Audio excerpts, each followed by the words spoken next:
Good afternoon, everybody. Welcome to the inaugural stream for ASC News and the American Streaming Channel's digital newsroom. So this is the first go.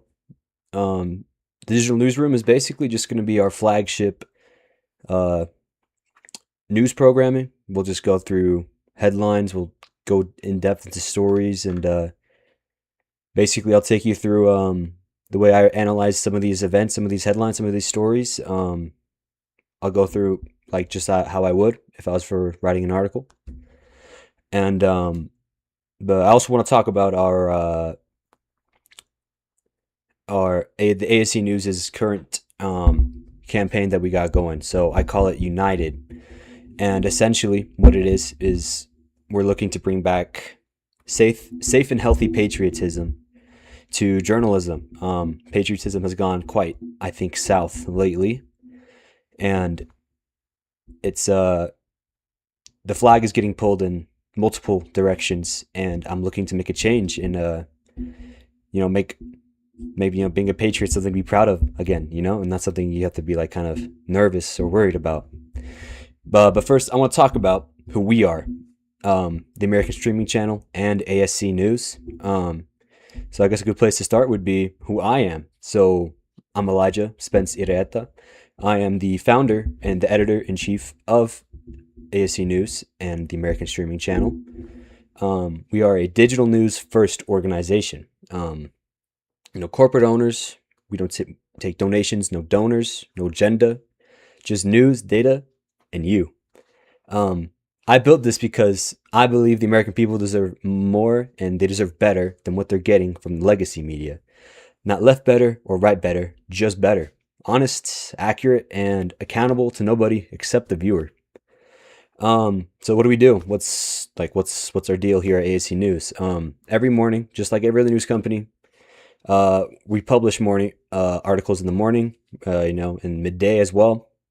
Every day we post articles actually to our Instagram and our Facebook and things like that, so you can actually get the meat of the information in these little carousels and these little posts. So you can basically get a news article just right in your feed.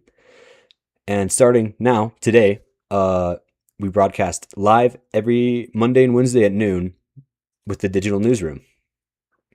What makes us different isn't just like what we cover, it's like how we cover it. We show you the actual data, like I said, we're going to go through the documents I read to get some of these stories, the actual text, and not like my interpretation of it. It's going to be the raw source, and you can make up your own mind. So that, and leading from that is ASC United. So it's a 7-week, I guess you can call it program maybe, where each week we cover something different. So week 1, we covered our mission, the mission of the American Streaming Channel and of ASC News.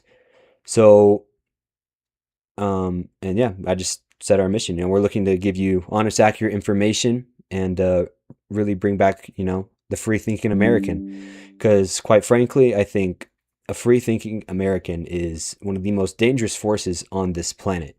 Because I think as a country, we're very strong, very diverse, and a very unique people. And I think we have a lot of power against, our government. And if we start thinking freely again, we can be a good force against, keeping our rights, keeping everyone safe, keeping everyone happy. And yeah, that's basically, week 1's purpose.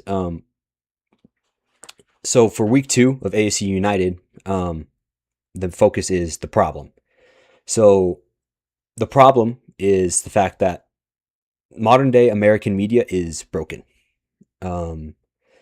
Trust in media is at an all-time low because the news has become like a battleground for partisan narratives instead of like a reliable source of information, which is not how it should be. You should be able to go get your news and then decide for yourself how you feel about it and not have some guy who owns 15 other news companies tell you how he feels about it and how you should feel about it because based off how he feels. That's not right. Outrage obviously drives clicks. And, the flag is going to get pulled in opposite directions until it barely feels like it belongs to any one of us at all, to any of us at all. And it doesn't. The flag does not belong to a specific group of people, It's all of ours. And I think we should all unite under that. So with all that being said, stay tuned to see what type of content I'll be putting out for ASC United this week on our Instagram at ASC News Official. That's ASC, American Streaming Channel. That's what ASC is short for. And without further ado, let's get straight into the first coverage of Digital Newsroom.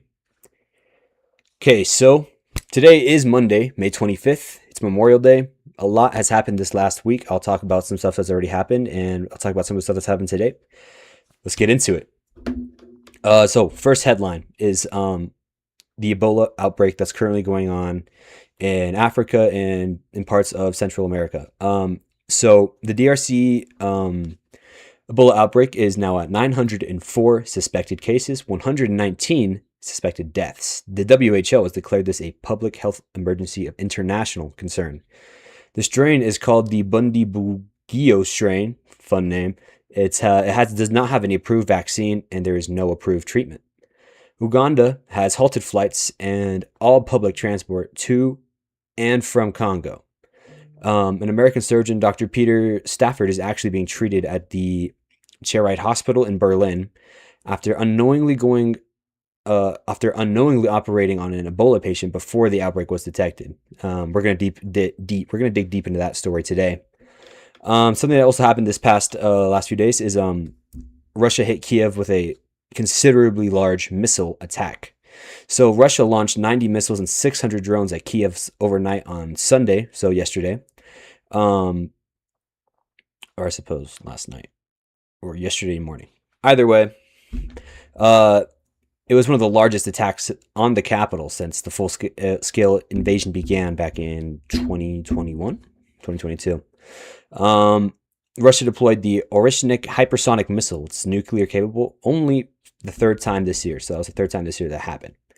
At least 2 died, 77 were injured, and there was damage in every single district of the city. The Chernobyl Disaster Museum was actually destroyed in this strike.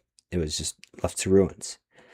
And this came after Ukraine hit a Russian college last week, killing 21. Our next story is a bit of confusion about this new deal here with Iran has here with the United States government. So President Trump says a deal with Iran is largely negotiated. It would reopen the Strait of Hormuz and set up a 60-day nuclear talk. Iran state media says Trump's description is inconsistent with reality.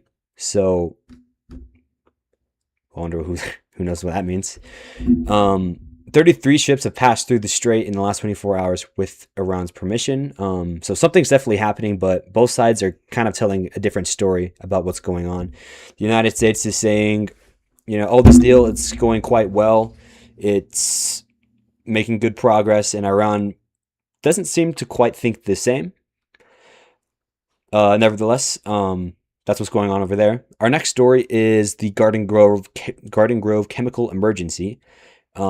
So 50,000 people remain evacuated in Orange County, California right now. A tank of methacrylate, a very toxic, highly flammable, and it's at a GKN aerospace facility that cracked as of this morning. A state of emergency has been declared. The DA has launched a criminal probe into this company, and this is still happening as we speak. And yeah. So going on to our next section, which is we're going to start diving deep into this Ebola story here. So let's get this ready here.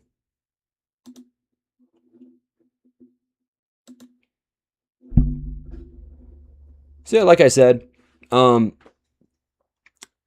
going to pull up a few documents here, and we're going to take a good look at this.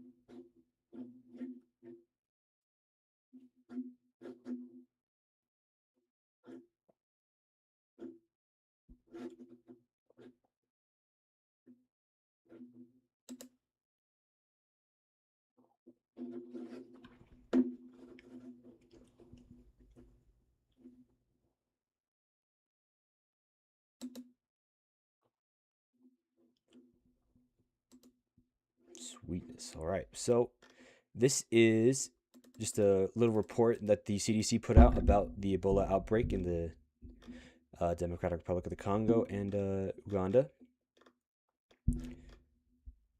So just to sort of reiterate some of the stuff I said earlier, the strain we're looking at is the Bundibugyo Ebola virus, which is not the Zaire strain that most people picture.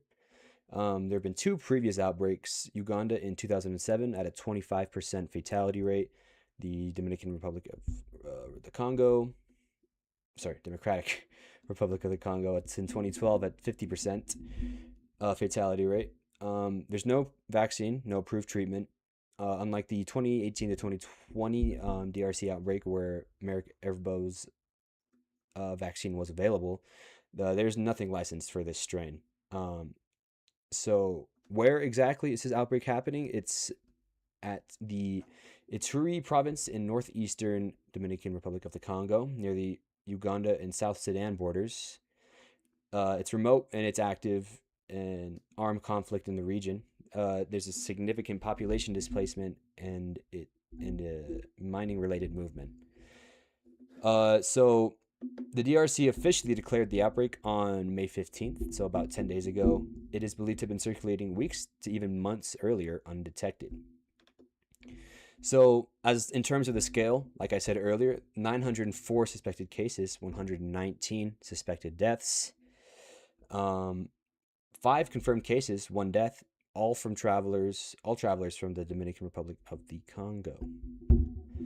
The WHO status, they declared a public health emergency of international concern on May 17th, so about 2 days after it declared the outbreak.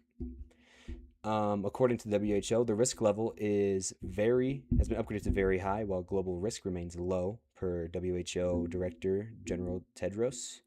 The U.S. response: the CDC has dispatched 20 epidemiologists to the Democratic Republic of the Congo. Travel restrictions announced on May 19th. Non-U.S. passport holders who have been in the DRC, Uganda, or South Sudan in the past 3 weeks are restricted from entering the U.S. So for the American here, Dr. Peter Stafford, surgeon missionary with the group Surge, he operated on a patient before the outbreak was detected.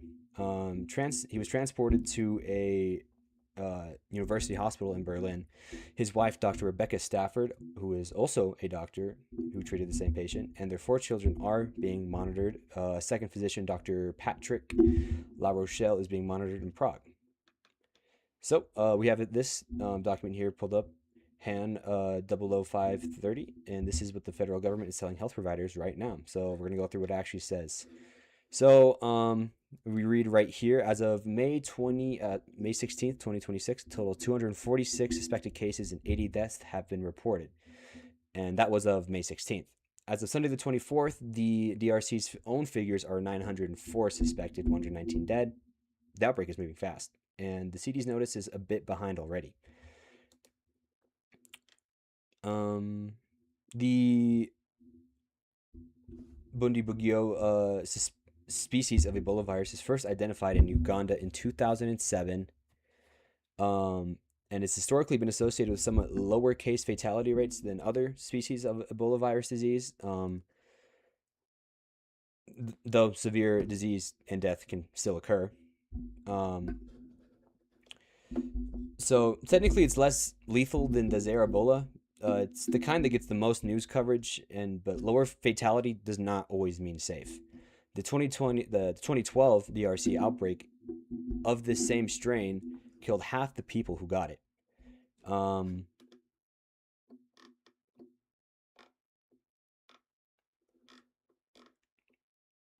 The outbreak is occurring in areas affected by insecurity, population displacement, mining-related population movement, and frequent cross-border level travel, all of which is going to increase risk of further transmission. This is honestly one of the hardest possible environments to contain an outbreak, where there's active armed groups of militants, people constantly going cross border for this, for mining and for business.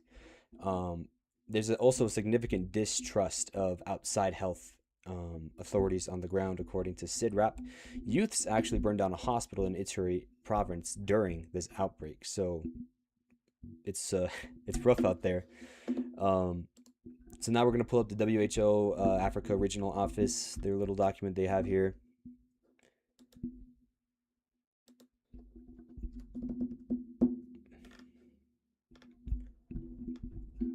So yeah, the Democratic Republic of the Congo is responding to an outbreak.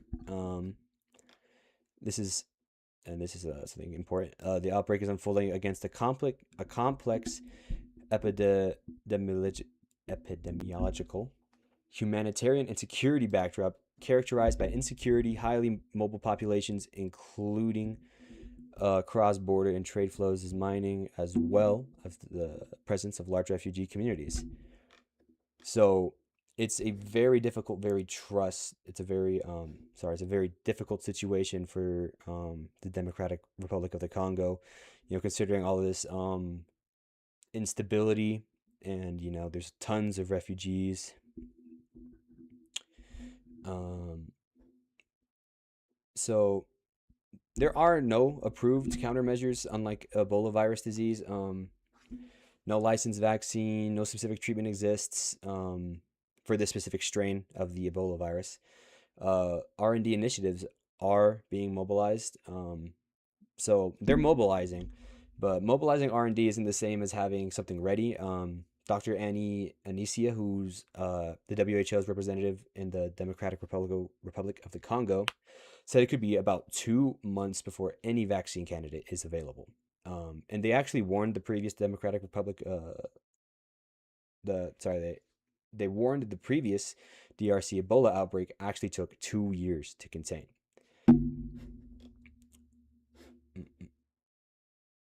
And let's see. Okay, I think that's going to be all for those documents. We're going to keep talking about the Uganda here.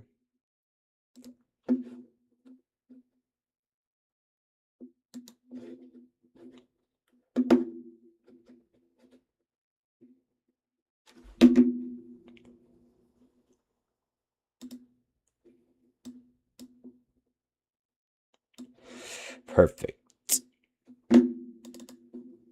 All right. So, a little quote from Ugandan government statement, which is the Health Ministry Permanent Secretary Diana Atwine. She said, given Uganda's proximity to the epicenter and strong cross-border linkages, the risk of further importation remains high. So Uganda has suspended all public transport to the DRC, all passenger flights, ferry services on the Semiliki River, and weekly border markets.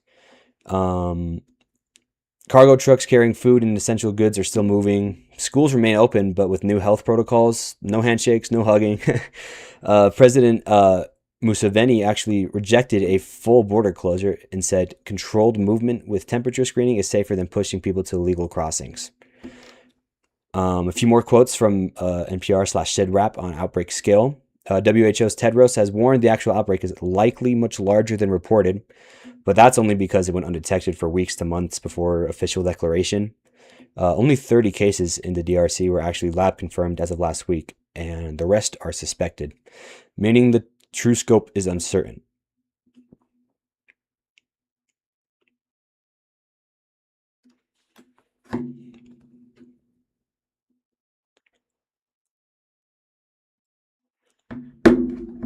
So,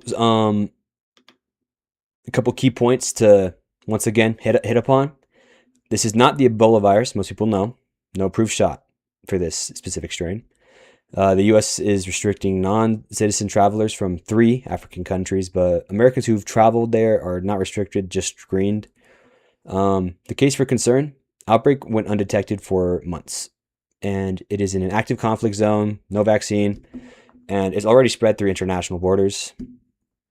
The case for calm, the Ebola spreads through direct contact with bodily fluids, not airborne. The WHO still says the global risk is low. The U.S. is strong, and the U.S. has very strong containment infrastructure. So it's a developing situation, but nothing to lose your cool over. And that's the raw data on where that stands. So, a couple questions people might ask. If there's no vaccine, why can't they just make one? Like really fast? They made the COVID vaccine in about a year. COVID vaccines were fast because of massive pre-existing Myrna research, and there's billions of dollars in funding and global political will. They had the entire world, backing these companies to get these vaccines developed and made and distributed. For this specific strain of Ebola, the previous 2 outbreaks in 2007 and 2012 were small and ended fairly quickly. There was never enough incentive for full vaccine development. The WHO's Dr. Ancia said 2 months minimum before any candidate could be potentially available. And that's not just a finished vaccine. There's a clinical candidate entering trials. And the bottom line, the infrastructure just wasn't there for this strain. That's the honest answer. I'm sure some of you might ask, should Americans be worried? Can this spread over here? The CDC says risk remains to the U.S. public remains fairly low, super low. And that's a fair assessment based on how Ebola transmits. Ebola spreads through direct contact with bodily fluids of a symptomatic person, not airborne, not through casual contact. So you might, it's not quite easy to just catch it casually like that, I guess. The United States has screening at airports and strong isolation infrastructure. So the honest caveat, the outbreak went undetected for weeks. If travelers moved through during that window, screening would have missed exposures, could have missed exposures, but the CDC is tracking that. So to answer your question, nothing to be worried about right now. There's no reason for fear or outrage. The United States is pretty strong about this. It's WHO and those respected governments in South Africa have it figured out and under control. So nothing to worry about there. You might ask, why did Uganda close the border but not completely? That seems like a half measure. President Museveni's reasoning is actually documented. He argues that if you close legal crossings entirely, people don't stop moving. They use illegal routes where there's no screening at all. So his position is that controlled movement with temperature checks is going to be safer than crossings underground. And it's a debated position. Public health experts are going to disagree on this. Some argue the benefits of illegal crossing reduction outweighs the controlled movement risk, but there's no consensus on this. And that's just the opinion of the Ugandan government and the public health officials. So that's honestly for you to decide whether you think they should fully close Uganda should fully close its borders, or if they should keep it open a little bit.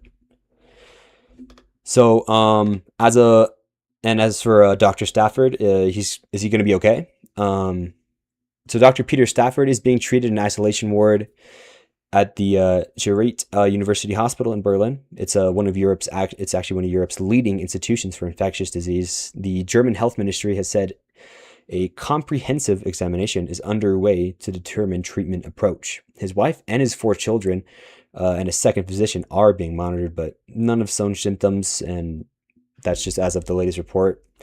He was barely able to stand when he was evacuated, according to surge leadership. So he's pretty ill. So he's pretty sick, but there's not like a survival rate projection or anything, but we just don't have much data on that. So always think positive, keep them in your thoughts and prayers, right? So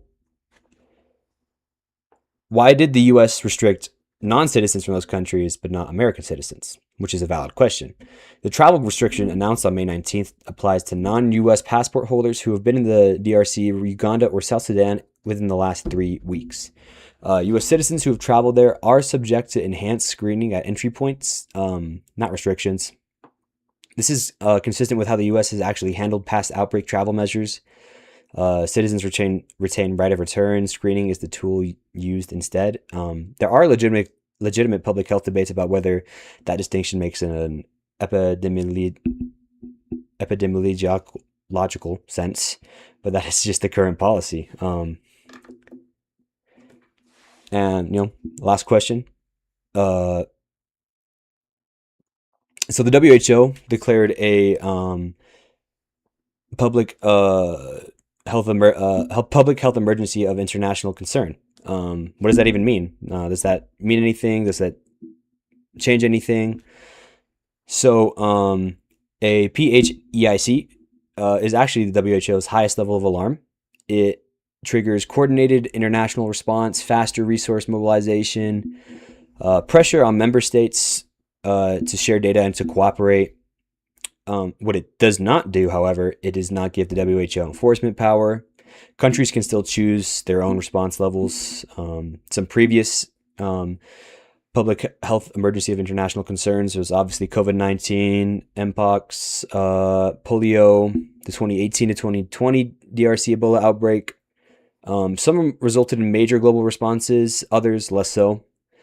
It matters because it formally unlocks international funding and coordination, but on-the-ground impact is going to depend on how the governments respond and control those situations in their respective countries. Looking at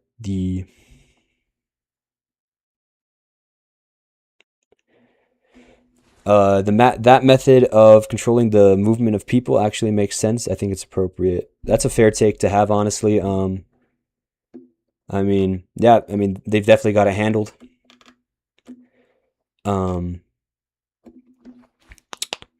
And yeah, that's a story about Ebola in South Africa, a bit in depth. So, we're gonna go in and do a digital newsroom lightning round. Quick hits, 4 stories, straight facts. Let's dig in. So, going back to Russia and the Ukraine war, as I said earlier, Russia launched 90 missiles and 600 drones at Kyiv overnight Sunday.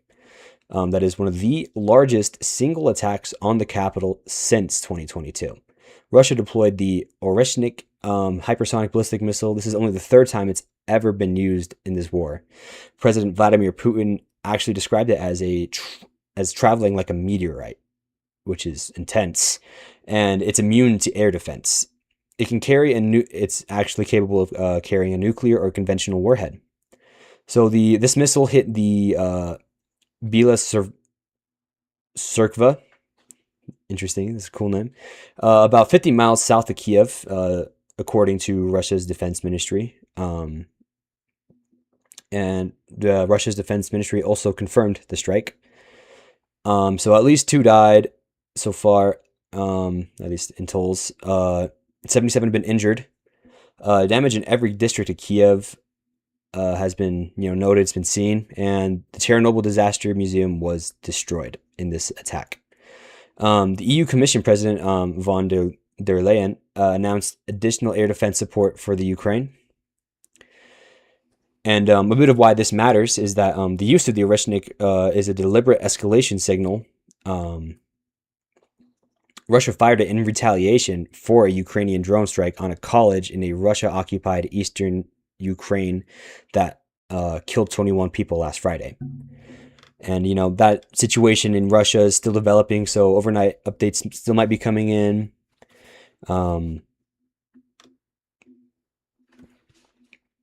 Moving on, going back to Iran and the United States and the conflict going down there.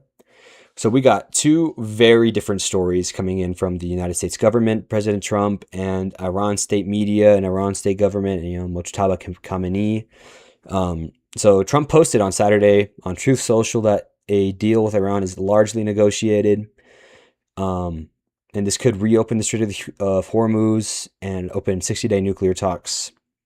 Which just means for 60 days they'll talk and figure it out, and the Strait of Hormuz would be open. So similar to, it's like a much better version of a ceasefire.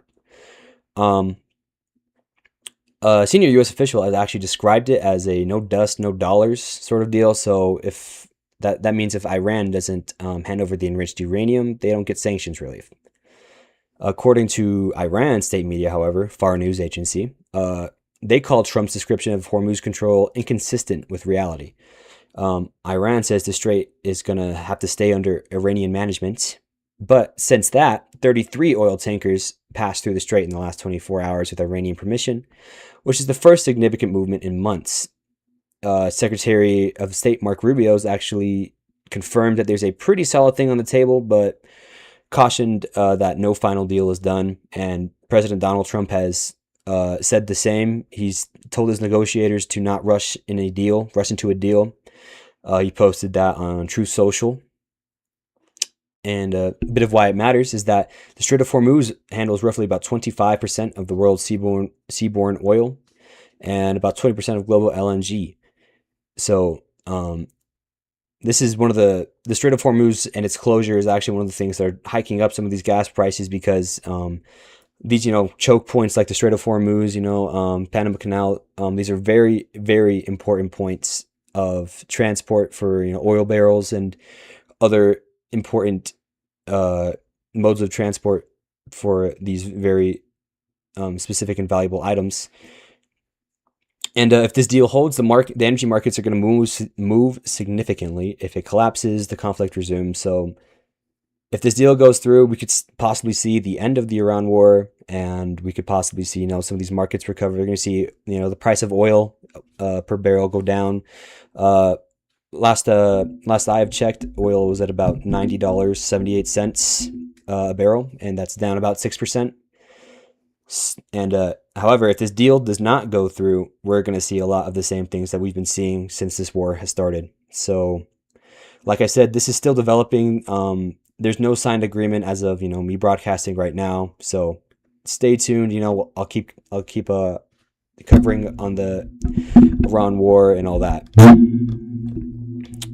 So our next story, something recently on Saturday evening, there's a shooting at the White House, which is about the 3rd incident in a month.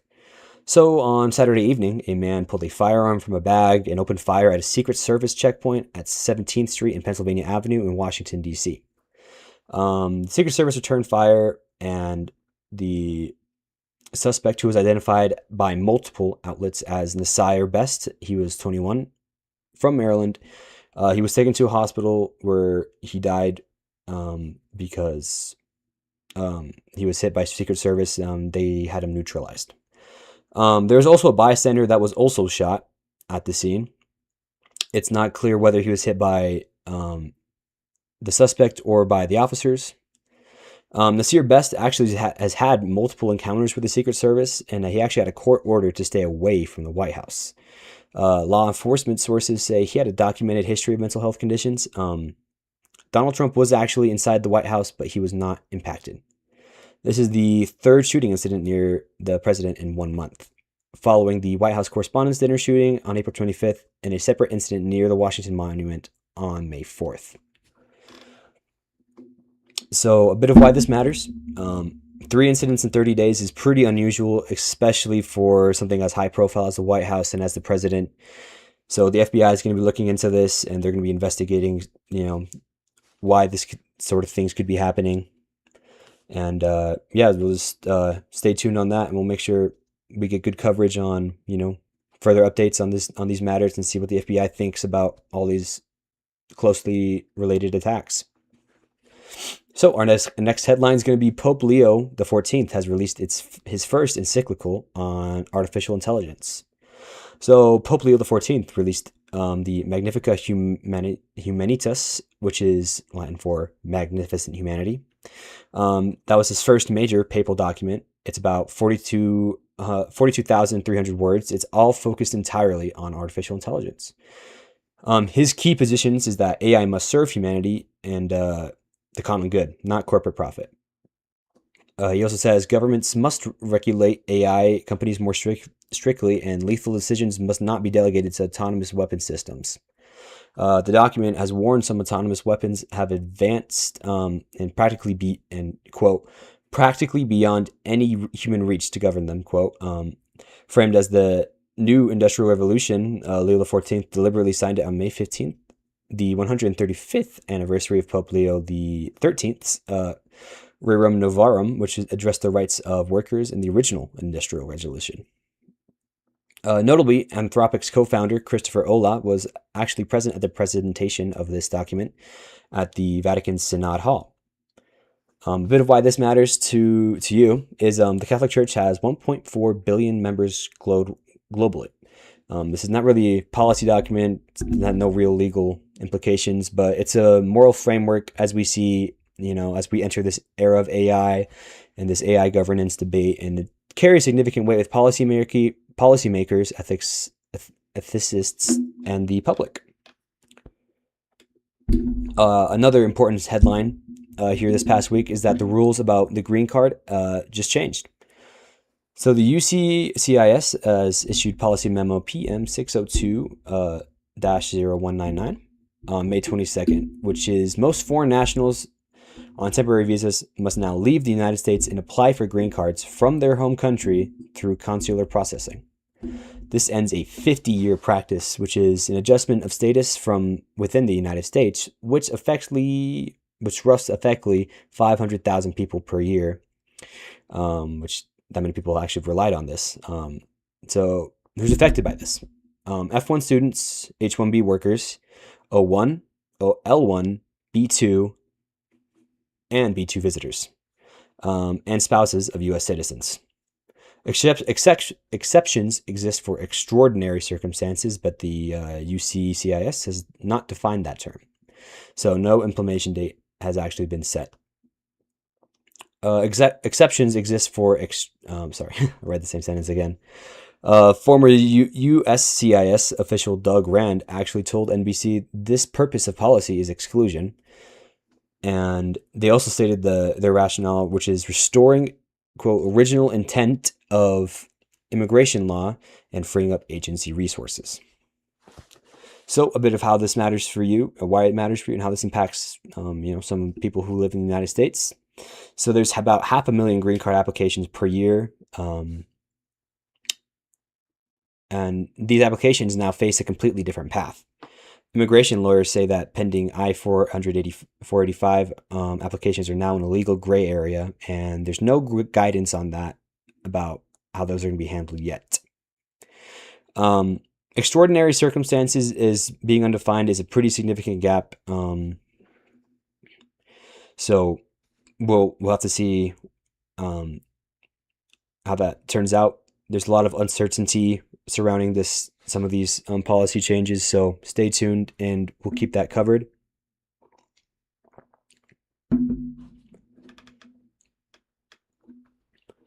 And for our final headline of the day, we'll go back to California in Garden Grove, where they found a crack in a chemical tank. So a crack has been found in the methacrylate tank at the GKN Aerospace facility in Garden Grove, California. 50,000 residents remain under evacuation orders. Governor Gavin Newsom has declared a state of emergency in Orange County. The tank's internal temperature was about 90 degrees Fahrenheit as of Saturday. The safe zone is 50 degrees Fahrenheit. Crews have been spraying water continuously to cool it. The Orange County DA has actually launched a criminal investigation into GKN Aerospace, calling for whistleblowers to come forward. 3 tanks are involved. Tank number 1 is the primary concern with the seized valve. Tank number 2 has been treated with a neutralizer and appears to be structurally sound. And tank number 3, its status is unclear. So once again, a bit of why this matters for you. If the tank goes into thermal runaway, the explosion radius covers parts of Garden Grove, Cypress, Stanton, Anaheim, Brenna Park, and Westminster. So a very large radius, and multiple cities in California are going to be getting hit, and these are significant cities in California. And, it's a little bit of an emergency. And that's only about as far as in terms of blast radius. So that has actually been released by officials. So be careful when you go out and look for information on this. Officials have made it very clear that if and when something should go wrong, the blast radius is out there, and there's official takes on it.